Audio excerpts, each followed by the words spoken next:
Di tanah di mana sungai mengukir kehidupan, di antara rimba dan rawa, lahir sebuah perlawanan yang abadi.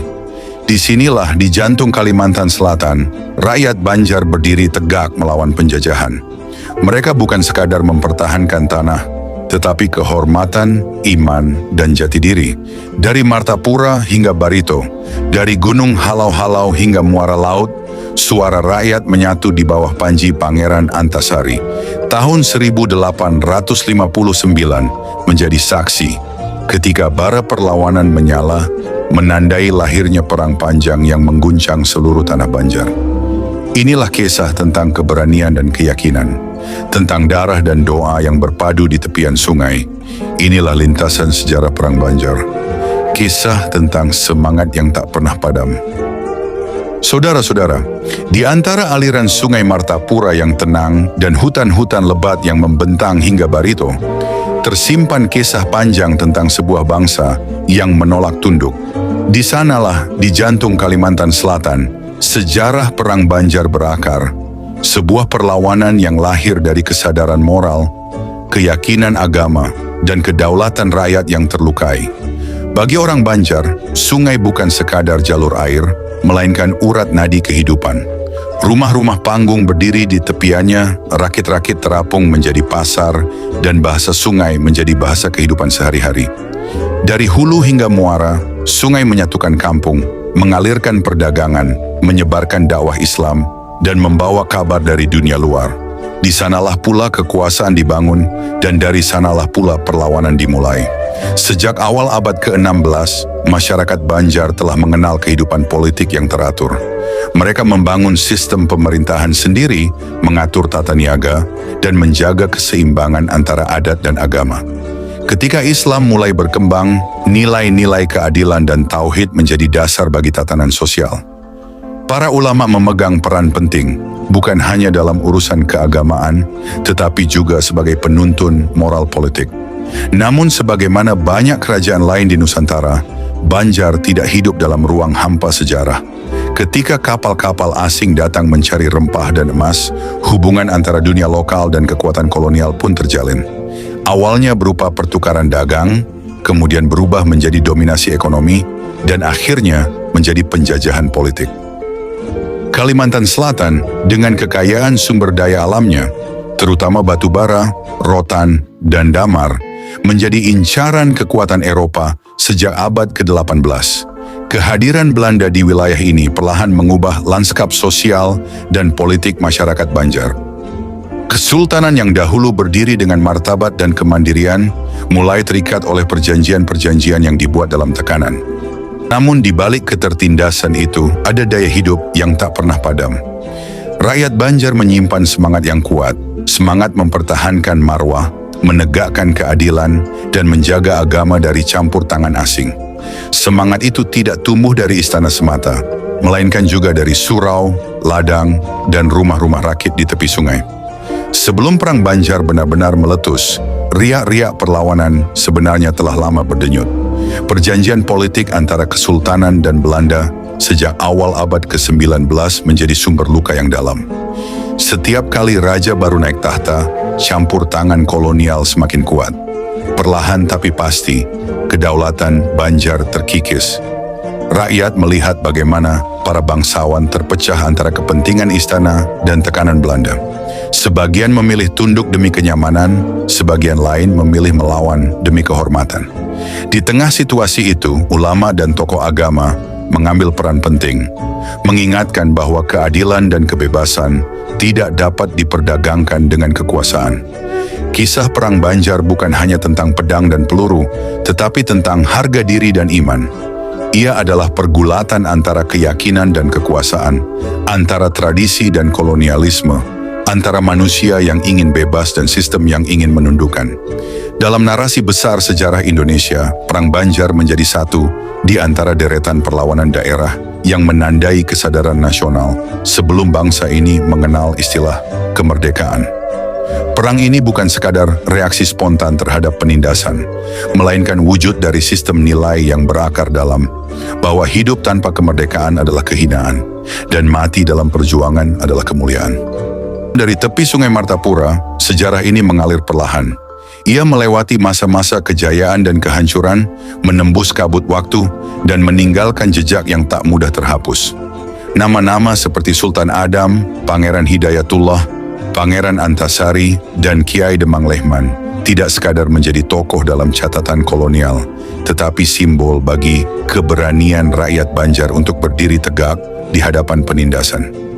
Prolog ini menandai awal dari lintasan panjang, lintasan sejarah yang membawa kita menelusuri perubahan dari kerajaan yang damai menjadi medan perang yang berkobar. Dari sini kita akan melihat bagaimana Kesultanan Banjar dibangun, bagaimana ia dijerat oleh politik kolonial, dan bagaimana rakyatnya dengan segala keterbatasan memilih untuk melawan. Sebab dalam sejarah Banjar, sungai mungkin berubah arah, hutan mungkin ditebang, tetapi semangat perlawanan tidak pernah surut. Ia mengalir sebagaimana Martapura mengalir ke Barito, dan Barito mengalir ke laut, menuju kebebasan yang selalu dicita-citakan. Bila menoleh ke masa lampau berdasarkan J.J. Ras, Hikayat Banjar dan Raja-Rajanya, KITLV, Leiden 1968, menjelaskan bahwa pada awal abad ke-16, di tepian Sungai Kuin yang bermuara ke Sungai Barito, berdirilah sebuah kerajaan kecil yang kelak menjadi pusat kekuasaan besar di Kalimantan Selatan. Di sanalah, sekitar tahun 1526, seorang pangeran muda bernama Samudra menegakkan pemerintahan baru yang berlandaskan Islam, menandai lahirnya Kesultanan Banjar. Pangeran Samudra adalah keturunan dinasti negara Daha di hulu sungai, pewaris kerajaan bercorak Hindu-Buddha. Namun berbeda dari para pendahulunya, ia memeluk Islam dan menjadikannya dasar pemerintahan. Dengan dukungan militer dari Kesultanan Demak, Pangeran Samudra berhasil mengalahkan pamannya, Pangeran Tumenggung, penguasa Daha. Setelah kemenangan itu, ia memproklamasikan diri sebagai Sultan Suryansyah, Sultan pertama Banjar sekaligus penguasa Muslim pertama di tanah Kalimantan. Kesultanan Banjar tumbuh dari tradisi pemerintahan sungai. Pusat kekuasaan dibangun di Kuin, daerah strategis di muara Barito yang menjadi simpul perdagangan antara pedalaman dan pesisir. Dari hulu barang-barang seperti rotan, damar, madu, dan sarang burung dibawa melalui rakit menuju pelabuhan untuk ditukar dengan kain, logam, dan rempah dari luar daerah. Sungai menjadi urat nadi kehidupan, menghubungkan kampung, ladang, dan pasar, serta membuka jalan bagi interaksi dengan dunia luar, Makassar, Jawa, Malaka, hingga Tiongkok. Pada masa awal pemerintahannya, kekuasaan Sultan Suryansyah bukan sekadar politis tetapi juga religius. Ia memerintahkan pembangunan Masjid Sultan Suryansyah di Kuin, masjid tertua di Kalimantan, sebagai simbol tegaknya Islam di tanah Banjar. Dari pusat ini, ajaran Islam menyebar ke pedalaman melalui para ulama, guru agama, dan pedagang. Identitas Banjar pun mulai terbentuk. Perpaduan antara adat sungai yang terbuka dan ajaran Islam yang menuntun kehidupan spiritual. Selama abad ke-16 hingga ke-17, Kesultanan Banjar berkembang menjadi pusat perdagangan penting di kawasan timur Nusantara. Catatan Portugis dan Tionghoa menyebut Banjar sebagai penghasil lada berkualitas tinggi, salah satu komoditas paling dicari di Asia Tenggara. Pedagang dari Makassar, Bugis, dan Jawa berdatangan, menukar barang dari luar negeri dengan hasil bumi Kalimantan. Sultan Banjar menerapkan sistem ekonomi terbuka, memungut pajak dari setiap kapal yang singgah, dan menjaga keamanan jalur sungai serta pelabuhan. Hubungan diplomatik pun dijalin dengan berbagai kerajaan, seperti Kesultanan Mataram di Jawa dan Kesultanan Sulu di Filipina Selatan. Jaringan ini memperkuat posisi Banjar dalam perdagangan maritim dan memperluas pengaruh Islam di wilayah timur Nusantara. Namun kejayaan itu juga menarik perhatian bangsa Eropa yang tengah berlomba menguasai jalur rempah-rempah. Ketika VOC Belanda mendirikan pos dagang di Batavia pada 1619, mereka segera menyadari nilai strategis Kalimantan Selatan, kaya akan lada, kayu besi, batu bara, dan hasil hutan. Hubungan dagang yang semula bersifat saling menguntungkan, perlahan berubah menjadi hubungan dominasi dan pengawasan politik. Memasuki abad ke-18, Istana Banjar berpindah dari Queen ke Martapura, wilayah yang lebih ke hulu dan dianggap aman dari pengaruh asing. Pemindahan ini menandai pergeseran pusat kekuasaan dari pesisir ke pedalaman. Namun pada saat yang sama, pengaruh Belanda kian kuat. Mereka mulai menawarkan perjanjian-perjanjian dagang yang tampak menguntungkan, tetapi sejatinya membatasi kedaulatan ekonomi Banjar. Catatan VOC menunjukkan bahwa sejak 1747, Belanda telah mengirim utusan ke Martapura untuk menjajaki kerja sama eksploitasi sumber daya. Perdagangan lada yang sebelumnya bebas mulai dimonopoli dan diatur ketat oleh Belanda. Dalam tatanan sosial Banjar, masyarakat terbagi dalam 3 lapisan utama: kaum bangsawan, raja dan kerabatnya, ulama dan guru agama, serta rakyat, pedagang dan petani. Selama Sultan menegakkan keadilan dan syariat, hubungan antara ketiganya berlangsung harmonis. Namun ketika pengaruh asing mulai mengendalikan kebijakan istana, kepercayaan rakyat pun terkikis. Sejak abad ke-17, Islam telah menjadi unsur pengikat dalam kehidupan sosial Banjar.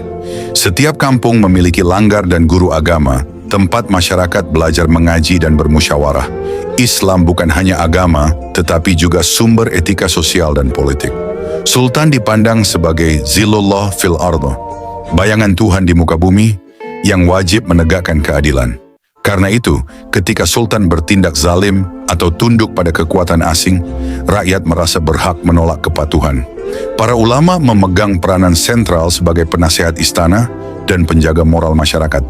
Namun ketika pengaruh kolonial semakin kuat, mereka berubah menjadi pusat perlawanan spiritual dan sosial.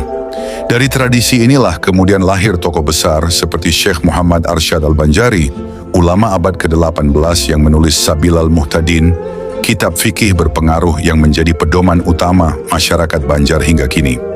Pengaruh ajaran Arsyad Al-Banjari memperkuat pandangan bahwa kekuasaan harus tunduk pada hukum Allah. Prinsip ini menjadi fondasi bagi munculnya semangat perang Sabil di masa-masa berikutnya. Perjuangan yang bukan hanya untuk mempertahankan tanah air, tetapi juga menegakkan kebenaran dan keadilan. Menjelang akhir abad ke-18, Kesultanan Banjar menghadapi kemerosotan ekonomi dan politik. Produksi lada menurun akibat penurunan kesuburan tanah dan persaingan global. Perdagangan semakin dikendalikan pedagang asing, sementara kas kerajaan menipis.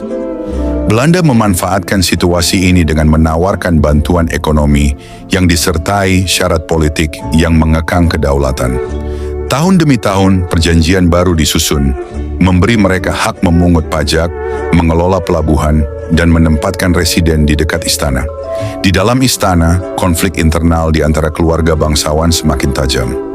Perebutan kekuasaan, perbedaan pandangan, dan pengaruh politik Belanda membuat kerajaan kehilangan kesatuan dan arah. Kesultanan Banjar yang dahulu berdiri di atas semangat kemerdekaan dan kehormatan, perlahan terjerat dalam bayang-bayang kolonialisme. Namun di luar tembok istana, rakyat tetap memelihara keyakinan bahwa tanah Banjar adalah milik mereka sendiri, bukan milik kekuasaan asing. Dari keyakinan inilah, dari iman dan harga diri itu, kelak akan lahir gelombang perlawanan besar yang mengguncang Kalimantan Selatan di abad berikutnya. Awal abad ke-19 menandai babak baru dalam sejarah Kesultanan Banjar. Dunia tengah berubah. Revolusi industri di Eropa meningkatkan kebutuhan akan bahan mentah seperti batu bara dan hasil hutan tropis. Sementara itu, Belanda yang kehilangan wilayahnya di Asia akibat Perang Napoleon berupaya memperluas kembali pengaruhnya. Kalimantan dengan kekayaan alam yang besar menjadi sasaran. Bagi Kesultanan Banjar, abad ke-19 menjadi masa penuh pergolakan. Masa ketika kekuasaan politik istana mulai terguncang oleh tekanan eksternal dan internal sekaligus. Pada awal 1800, perdagangan lada, komoditas utama Banjar, mengalami kemunduran. Di pasar dunia, lada dari Sumatera dan India lebih murah dan lebih mudah diakses. Akibatnya, ekonomi Banjar beralih ke hasil hutan, rotan, damar, kayu besi, dan batu bara. Batu bara menjadi komoditas baru yang sangat diminati kapal-kapal Eropa. Para penambang lokal di daerah Pengaron dan Martapura mulai mengeksploitasi sumber daya itu secara sederhana, tetapi produksinya terbatas. Belanda segera melihat peluang ini. Mereka mengirim utusan dari Batavia untuk meninjau cadangan batu bara di Kalimantan Selatan. Catatan tahun 1809 menyebutkan bahwa seorang pejabat bernama J.H. Tobias melakukan survei awal ke daerah tambang Pengaron. Namun saat itu Belanda belum memiliki kekuatan militer yang cukup untuk menguasai wilayah tersebut secara langsung. Sementara ekonomi berubah, tatanan sosial pun ikut bergeser. Hubungan antara sultan dan bangsawan daerah mulai melemah karena pendapatan kerajaan menurun. Para kepala daerah, pangeran, mantri, dan penghulu mulai mencari keuntungan sendiri, seringkali bekerja sama dengan pedagang asing. Dalam situasi seperti ini, otoritas sultan semakin menurun di mata rakyat. Pada tahun 1825, naiklah Sultan Adam Al-Watsik Billah ke tahta Kesultanan Banjar.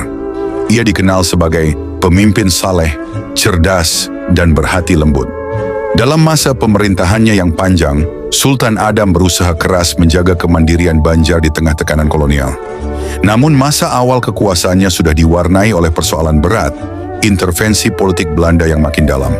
Sultan Adam menyadari bahwa kekuatan kolonial bukan lagi sekadar mitra dagang, melainkan kekuasaan yang ingin menancapkan kendali penuh. Ia berusaha memperkuat hubungan dengan para ulama dan pemimpin daerah untuk memperkokoh legitimasi keagamaan. Di bawahnya hukum Islam kembali ditegakkan. Ia mengeluarkan Undang-Undang Sultan Adam 1825, sebuah piagam hukum yang menegaskan dasar pemerintahan Islam di Banjar. Isi undang-undang ini mencakup aturan peradilan, tata niaga, dan moral sosial. Ia juga menegaskan bahwa raja harus memerintah dengan adil, sementara rakyat wajib taat selama pemerintahannya selaras dengan syariat. Dalam konteks politik, kebijakan ini menjadi bentuk penegasan identitas, bahwa Banjar bukan wilayah taklukan, melainkan kerajaan Islam yang berdaulat. Namun, di sisi lain, Belanda menafsirkan kebijakan itu sebagai bentuk penolakan terhadap sistem administrasi kolonial. Sejak saat itulah ketegangan antara istana dan pemerintah Hindia Belanda semakin meningkat. Kehadiran Belanda di Kalimantan Selatan bukan tiba-tiba. Sejak akhir abad ke-18, mereka telah menandatangani beberapa perjanjian dagang dengan para sultan Banjar terdahulu. Namun setelah berdirinya pemerintah kolonial Hindia Belanda yang baru di bawah kekuasaan Raja Willem I 1816, arah kebijakan berubah dari sekadar perdagangan menjadi kontrol politik.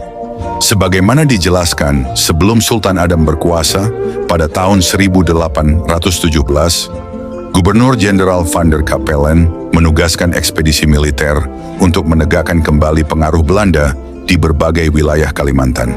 Di Banjar, mereka menuntut agar Sultan mengakui kedaulatan Belanda dan membuka tambang batu bara bagi pengusaha Eropa. Perundingan dilakukan di Martapura, tetapi Sultan Adam menolak memberikan izin eksploitasi tanpa persetujuan para ulama dan rakyat. Penolakan itu dianggap sebagai bentuk pembangkangan. Belanda kemudian memanfaatkan konflik internal di kalangan bangsawan istana. Mereka mulai menjalin hubungan rahasia dengan beberapa pangeran yang tidak puas terhadap kebijakan Sultan. Melalui politik divide et impera, Belanda mengadu satu keluarga kerajaan dengan lainnya. Perpecahan itu menjadi awal dari keruntuhan persatuan Banjar. Perubahan sosial di kalangan rakyat berlangsung lebih perlahan, namun mendalam. Kehidupan di sepanjang sungai-sungai besar, Barito, Martapura, Alalak, dan Kapuas, masih diwarnai kegiatan pertanian, perdagangan kecil, dan perahu rakit. Namun pajak-pajak baru mulai dikenakan oleh pejabat kolonial. Rakyat yang semula hanya membayar zakat dan pajak adat kini harus menyerahkan sebagian hasil bumi untuk Belanda. Di daerah tambang, buruh lokal mulai dipekerjakan oleh perusahaan-perusahaan asing dengan upah rendah. Dalam situasi itu, muncul rasa tidak adil di kalangan rakyat kecil. Namun semangat keagamaan mereka tetap kuat. Pengajian, surau, dan langgar menjadi tempat rakyat menenangkan diri, sekaligus menyimpan bara perlawanan batin. Para ulama melihat penderitaan rakyat sebagai akibat dari lemahnya pemerintahan yang tunduk pada kekuasaan asing. Dalam pengajian mereka, mulai disinggung kisah para mujahid di Aceh dan Jawa yang melawan penjajahan. Semangat jihad perlahan tumbuh meski belum menjadi gerakan bersenjata. Tahun 1826 menjadi batas simbolik bagi lahirnya kesadaran baru di Banjar. Ketika Belanda mulai menempatkan garnisun kecil di sekitar Banjarmasin, rakyat menyadari bahwa mereka bukan lagi sekadar berdagang dengan orang asing. Mereka sedang diawasi dan dikendalikan. Muncul wacana di kalangan bangsawan dan ulama bahwa Banjar harus berhati-hati menjaga kedaulatan. Dalam banyak surat yang ditemukan kemudian, Sultan Adam menulis kepada pejabat Belanda dengan bahasa sopan namun tegas, menolak segala bentuk campur tangan dalam urusan agama dan hukum Islam. Namun, Belanda tidak berhenti. Mereka melihat Banjar sebagai batu loncatan menuju penguasaan Kalimantan seluruhnya. Maka, sejak 1826, mereka mulai memperluas kehadiran militer dan administratif di berbagai wilayah kerajaan. Sementara itu, di dalam istana sendiri, konflik perebutan pengaruh terus membara, benih yang kelak menyalakan perang besar. Masa 1800 sampai 1826 adalah masa peralihan dari kejayaan mandiri menuju ketergantungan dan pengawasan kolonial. Sultan Adam berupaya menjaga marwah Islam dan kedaulatan Banjar melalui Undang-Undang 1825. Tetapi tekanan ekonomi dan intrik politik melemahkan posisi kerajaan. Di tengah perubahan global dan politik kolonial, rakyat Banjar mulai menumbuhkan kesadaran baru bahwa kemandirian tidak bisa lagi dijaga hanya lewat diplomasi, melainkan kelak harus ditebus dengan perjuangan. Sultan Adam Al-Watsik Billah yang naik tahta pada tahun 1825 memerintah hingga tahun 1857. Selama lebih dari 3 dasawarsa, ia berusaha menjaga keseimbangan antara tuntutan Belanda dan kepentingan rakyatnya. Namun, usia yang semakin lanjut dan kondisi kesehatan yang menurun membuat kekuasaan istana menjadi rapuh. Dalam situasi itu, persoalan suksesi menjadi isu yang amat sensitif. Sultan Adam memiliki beberapa anak dan cucu yang berpotensi menjadi penerus. Namun karena pengaruh politik kolonial, masalah pewarisan takhta berubah menjadi sumber perpecahan. Belanda yang sudah lama menempatkan pejabat residen di Banjarmasin, mulai ikut campur dalam urusan istana. Mereka mendukung calon yang dianggap bisa diajak bekerja sama. 2 tokoh utama muncul dari keluarga kerajaan, Pangeran Hidayatullah dan Pangeran Tamjidillah. Pangeran Hidayatullah, cucu Sultan Adam dari jalur Pangeran Mangkubuminata, dikenal saleh, cerdas, dan dekat dengan para ulama. Ia banyak belajar agama kepada para guru di Martapura dan dianggap mewakili semangat Islam yang kuat di kalangan rakyat. Sebaliknya, Pangeran Tamjidillah, anak dari Sultan Muda Abdurrahman, dikenal lebih pragmatis dan sering berhubungan dengan pejabat-pejabat Belanda. Pada tahun 1840-an, Sultan Adam sebenarnya telah menegaskan bahwa Pangeran Hidayatullah lah yang ditunjuk sebagai pewaris takhta. Penunjukan ini dilakukan secara adat dan disaksikan oleh para ulama besar, termasuk keturunan Syekh Muhammad Arsyad Al-Banjari. Namun Belanda menolak mengakui keputusan itu. Bagi mereka, Hidayatullah dianggap berbahaya karena kedekatannya dengan para ulama dan semangatnya mempertahankan kedaulatan Banjar. Sebaliknya, mereka mendorong agar Pangeran Tamjidillah diangkat menjadi penerus dengan alasan lebih modern dan kooperatif. Campur tangan Belanda semakin jelas setelah tahun 1850. Pejabat residen Belanda di Banjarmasin, Tobias, mulai mengirim laporan ke Batavia bahwa Pangeran Tamjidillah lebih layak memerintah karena dianggap mampu menjaga stabilitas ekonomi. Pada tahun 1852, sebuah perjanjian sepihak ditandatangani yang menyatakan bahwa Belanda akan mendukung Tamjidillah sebagai calon sultan apabila Sultan Adam wafat. Sultan Adam menolak keras perjanjian itu. Ia menulis surat protes kepada Residen Belanda dan menegaskan bahwa penentuan takhta adalah hak kerajaan, bukan urusan kekuasaan kolonial. Dalam surat itu, Sultan Adam menulis dengan kalimat tegas namun diplomatis. Takhta adalah amanah Allah dan hamba Allah tidak dapat menyerahkannya kepada orang yang tidak diizinkan oleh hukum Islam. Namun penolakan itu tidak menghentikan langkah Belanda. Mereka terus memperkuat posisi politik Tamjidillah, memberinya fasilitas dan dukungan militer, sambil menyebarkan propaganda bahwa Hidayatullah menolak kerja sama dan cenderung memberontak. Sementara perebutan takhta berlangsung di istana, di daerah-daerah pedalaman, terutama di hulu Sungai Selatan, tanah laut, dan kandangan, suasana semakin panas. Para kepala daerah dan ulama setempat yang setia kepada Sultan Adam dan Hidayatullah menolak pengaruh Belanda. Mereka menutup akses perdagangan bagi pedagang-pedagang Eropa dan menolak membayar pajak tambahan. Salah satu tokoh penting yang muncul pada masa ini adalah Kiai Demang Lehman, seorang bangsawan muda yang kelak menjadi panglima perang rakyat Banjar. Pada masa mudanya, ia sudah menunjukkan penentangan terhadap peraturan pajak yang diberlakukan oleh pejabat Belanda di pedalaman. Rakyat mulai melihat bahwa campur tangan kolonial tidak hanya mengancam istana, tetapi juga kehidupan sehari-hari mereka. Pada 30 Oktober 1857, Sultan Adam wafat di Martapura dalam usia lanjut. Wafatnya sang sultan menandai awal dari kekacauan besar. Belanda segera mengumumkan pengangkatan Pangeran Tamjidillah sebagai Sultan Banjar, meskipun banyak pihak menolak. Pengangkatan ini dilakukan tanpa restu para ulama dan keluarga besar kerajaan.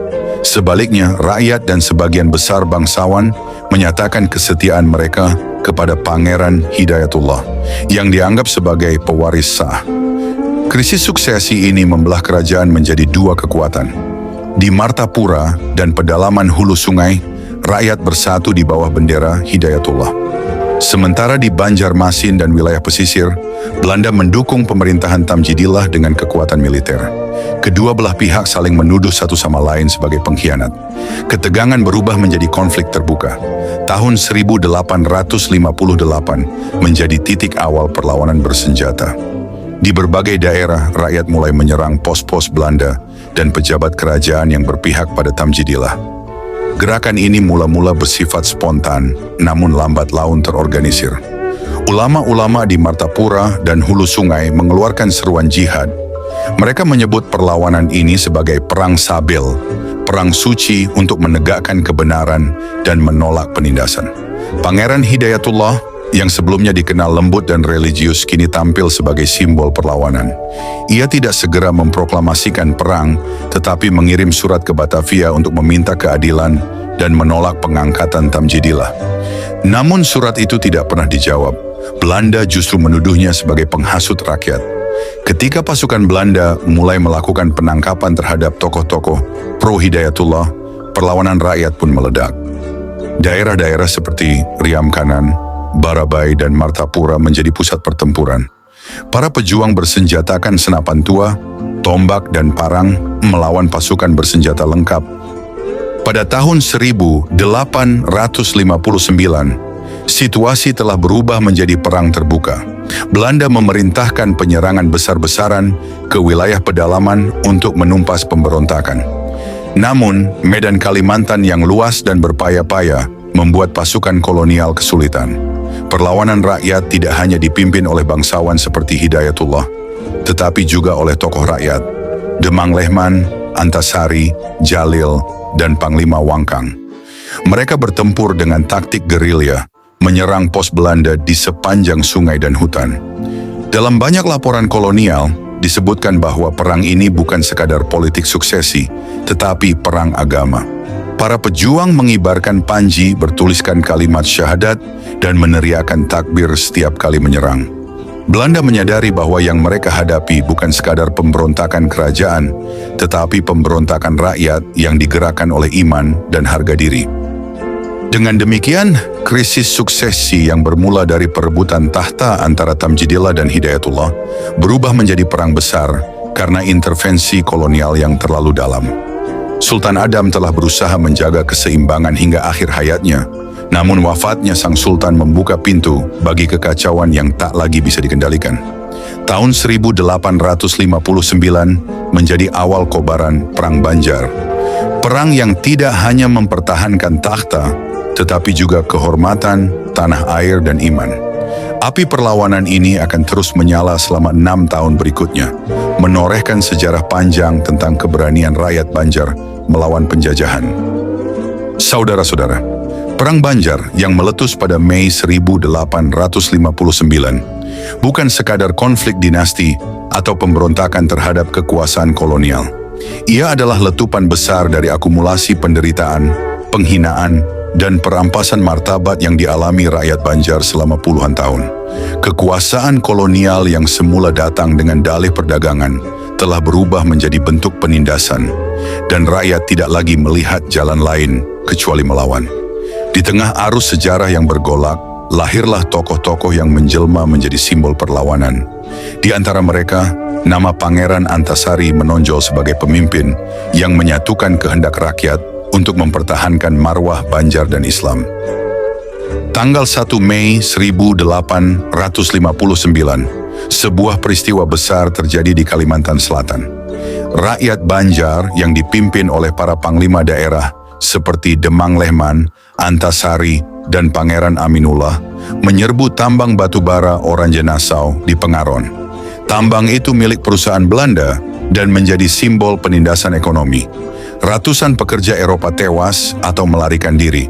Serangan itu menjadi tanda dimulainya perang terbuka antara rakyat Banjar dan pemerintah Hindia Belanda. Kabar penyerangan menyebar cepat. Di sepanjang Sungai Barito, Martapura, dan Kapuas, rakyat mengangkat senjata. Pasukan Belanda yang semula ditempatkan di Banjarmasin kewalahan menghadapi gelombang serangan yang datang dari berbagai penjuru. Bendera perang sambil dikibarkan. Di setiap langgar dan surau, ulama memimpin doa dan membacakan seruan jihad, bahwa melawan penjajahan adalah bagian dari kewajiban agama. Pangeran Antasari, cucu dari Sultan Amir, cabang keluarga bangsawan yang tersingkir sejak akhir abad ke-18, muncul sebagai figur pemersatu. Ia dikenal sederhana, dekat dengan ulama dan rakyat kecil, serta memiliki karisma spiritual yang kuat. Sebelum perang meletus, Antasari telah lama menentang kebijakan kolonial dan menolak tunduk pada pemerintahan Tamjidillah yang dianggap boneka Belanda. Ketika konflik memuncak, rakyat dan para panglima mengangkatnya sebagai pemimpin tertinggi perang. Ia tidak menobatkan diri sebagai sultan, tetapi dikenal dengan gelar Panembahan Amiruddin Khalifatul Mukminin, gelar keagamaan yang menegaskan bahwa perlawanan Banjar adalah perang suci menegakkan kebenaran. Antasari mengatur strategi dengan cermat. Ia membentuk basis pertahanan di daerah Gunung Pamaton dan Dusun Bayu, dua wilayah yang strategis di antara sungai dan hutan. Dari sana, pasukan Banjar melancarkan serangan ke pos-pos Belanda, memutus jalur logistik, dan menyerang kapal-kapal dagang di Sungai Barito. Gelombang perang meluas ke seluruh Kalimantan, bagian selatan dan tengah. Di daerah hulu Sungai Utara, para pemimpin lokal seperti Pangeran Aminullah, Tumenggung Jalil, dan Panglima Wangkang bergabung. Di sepanjang Kapuas, pasukan rakyat menggunakan perahu kecil untuk melakukan serangan mendadak ke kapal-kapal Belanda. Sementara di Martapura, para ulama menggerakkan jaringan pengajian menjadi basis moral perjuangan. Gerakan ini tidak memiliki struktur militer modern, namun memiliki kekuatan iman dan solidaritas. Rakyat dari berbagai lapisan, petani, nelayan, pedagang, bahkan perempuan, turut mengambil bagian. Dalam catatan kolonial disebutkan bahwa banyak perempuan Banjar yang membantu memasok makanan, mengobati prajurit, dan menyembunyikan senjata di rumah mereka. Terkejut oleh serangan besar-besaran rakyat Banjar, Belanda segera mengirim pasukan tambahan dari Batavia dan Makassar. Pada Juli 1859, kapal perang Onrus dan Prince Hendrik tiba di Muara Barito, membawa serdadu dan artileri berat. Mereka membombardir kampung-kampung di sepanjang sungai yang dianggap menjadi basis pemberontak. Banjarmasin dijadikan pusat operasi militer, sementara seluruh wilayah pedalaman dinyatakan dalam keadaan perang. Namun Medan Kalimantan tidak mudah ditaklukkan. Hutan lebat, sungai berliku, rawa dalam, dan kabut tebal menghambat gerak pasukan kolonial. Banyak serdadu Belanda yang jatuh sakit karena malaria dan kehabisan logistik. Dalam laporan seorang perwira Belanda disebutkan, "Kami melawan musuh yang tidak terlihat. Mereka datang dari hutan, menyerang dengan teriakan takbir, lalu menghilang ke kabut."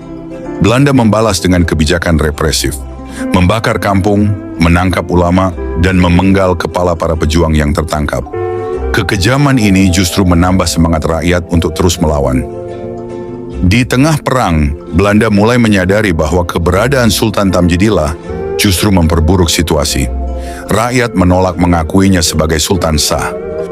Tamjidillah akhirnya dibuang ke Batavia dan kekuasaan Kesultanan Banjar dinyatakan berakhir.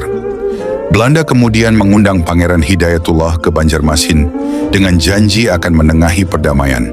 Namun itu hanyalah tipu daya. Setelah tiba, Hidayatullah justru diawasi ketat dan dituduh sebagai dalang utama pemberontakan. Sadar dirinya akan dijebak, Hidayatullah melarikan diri ke pedalaman dan bergabung dengan Pangeran Antasari.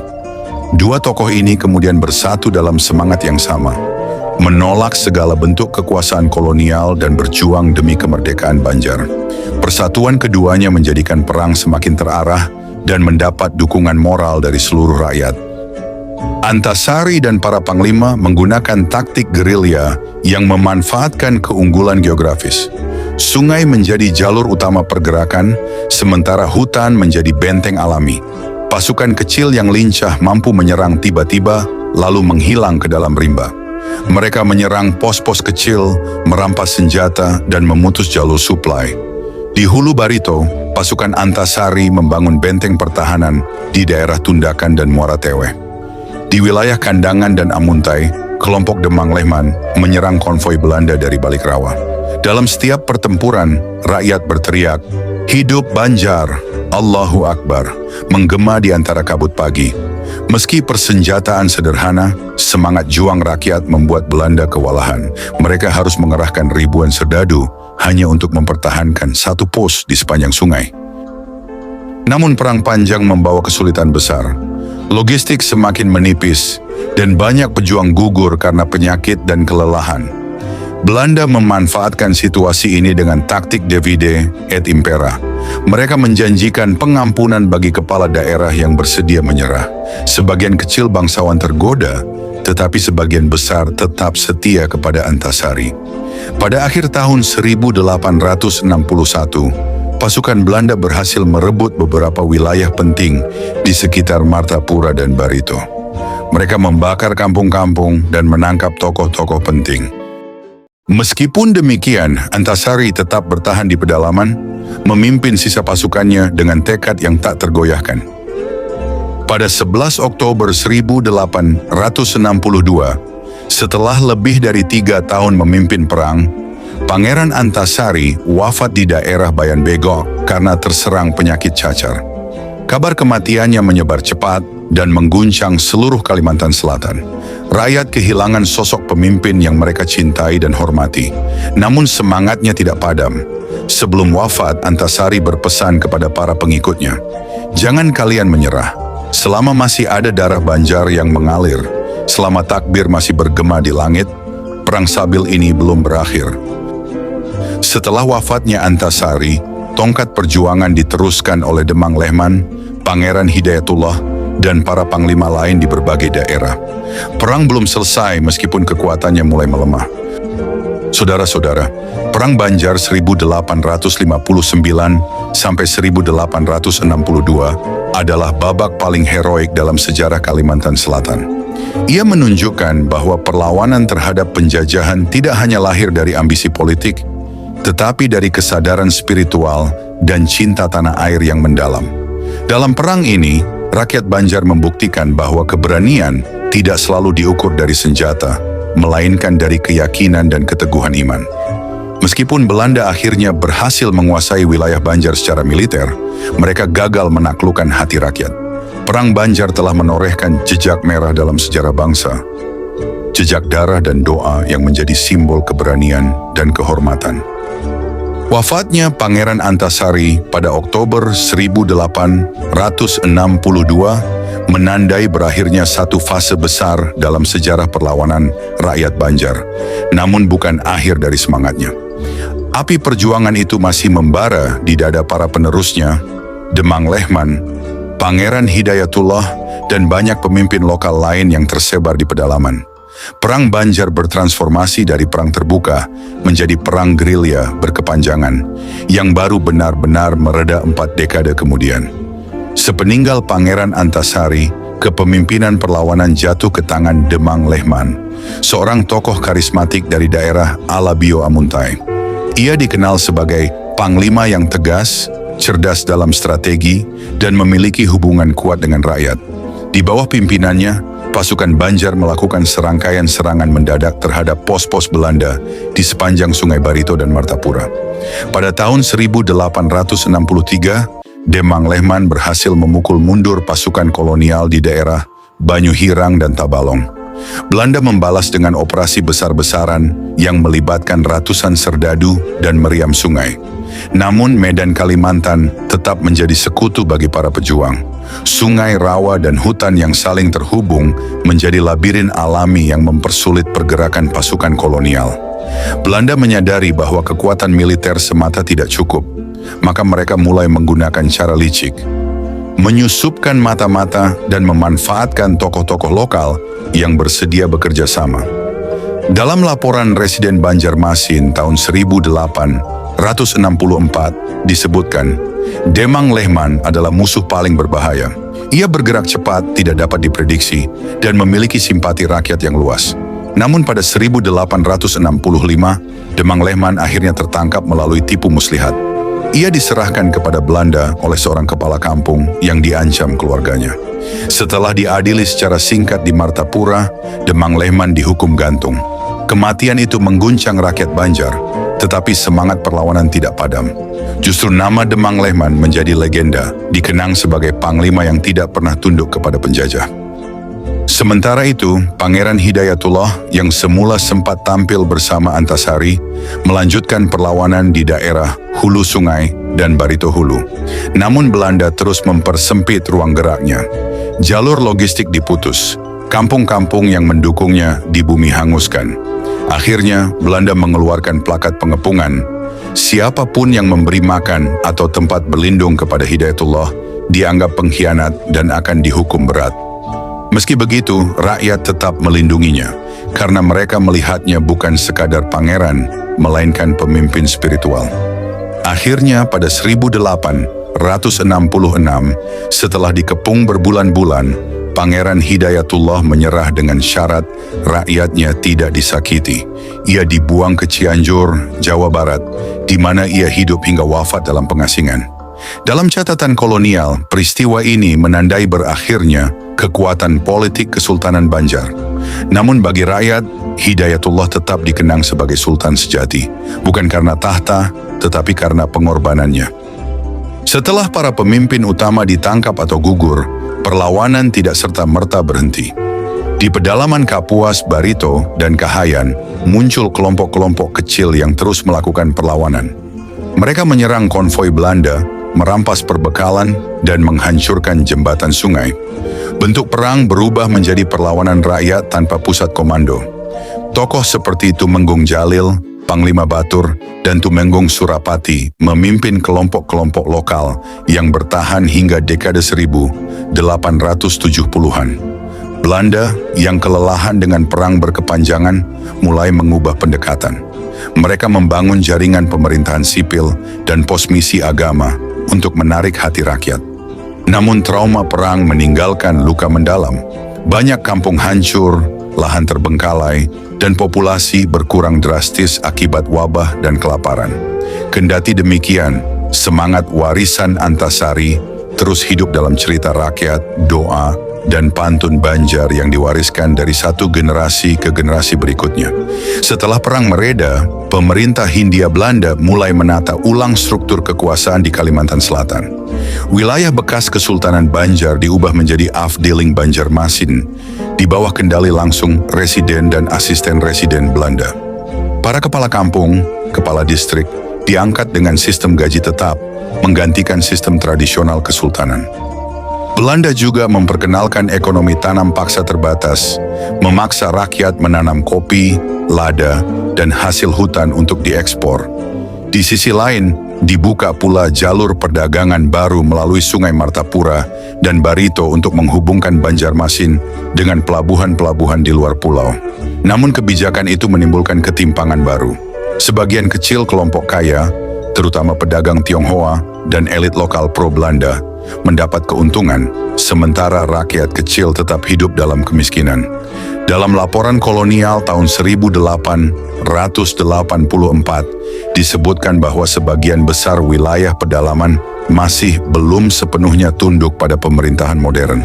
Pada masa ini pula muncul misi pendidikan Belanda dengan membuka sekolah rendah di Banjarmasin dan Martapura. Tujuannya bukan mencerdaskan rakyat secara merata, melainkan mencetak tenaga kerja lokal yang patuh dan terdidik menurut sistem kolonial. Menjelang pergantian abad, sisa-sisa semangat perlawanan masih terasa. Di daerah pedalaman seperti Tumbang Samba, Kapuas Hulu, dan Dusun Hulu Barito, kelompok kecil masih menolak membayar pajak dan menyerang pos kolonial. Meski tidak sebesar perang sebelumnya, insiden-insiden ini menunjukkan bahwa memori kolektif tentang Perang Sabil Banjar tetap hidup. Tahun 1905 dianggap sebagai masa berakhirnya seluruh bentuk perlawanan bersenjata di Kalimantan Selatan. Belanda akhirnya berhasil menguasai penuh wilayah ini. Namun di balik kemenangan militer itu, mereka menghadapi kekalahan moral. Rakyat Banjar tetap menyimpan kebanggaan terhadap perjuangan para leluhurnya. Dalam arsip kolonial Hindia Belanda, seorang pejabat menulis catatan reflektif. Kami telah menaklukkan tanahnya tetapi tidak hatinya. Orang Banjar masih melihat kami sebagai pendatang di tanah mereka sendiri. Perang Banjar meninggalkan warisan yang sangat kuat dalam budaya masyarakat Kalimantan Selatan. Nilai-nilai keberanian, keikhlasan, dan keteguhan iman tercermin dalam syair, pantun, hikayat, dan tradisi lisan. Nama-nama seperti Antasari, Hidayatullah, dan Demang Lehman menjadi simbol kehormatan. Dalam kesenian tradisional seperti Madihin dan Panting, seringkali terselip bait yang memuliakan para pejuang perang Banjar. Bahkan hingga awal abad ke-20, rakyat masih menyebut perlawanan itu sebagai Perang Sabil, perang untuk membela agama dan harga diri bangsa. Bagi masyarakat Banjar, sejarah bukan sekadar masa lalu. Ia adalah bagian dari identitas diri, dari nilai-nilai yang terus mengalir di dalam kehidupan mereka. Gelombang akhir perlawanan Banjar memperlihatkan keteguhan luar biasa sebuah masyarakat yang menolak tunduk pada penjajahan. Dari Antasari hingga Demang Lehman, dari Hidayatullah hingga para panglima tanpa nama, semuanya telah menorehkan babak panjang dalam sejarah perjuangan Nusantara. Perang yang berlangsung lebih dari 4 dekade itu mengubah wajah Kalimantan Selatan, menghancurkan kerajaan, tetapi sekaligus melahirkan kesadaran baru tentang kebangsaan dan harga diri.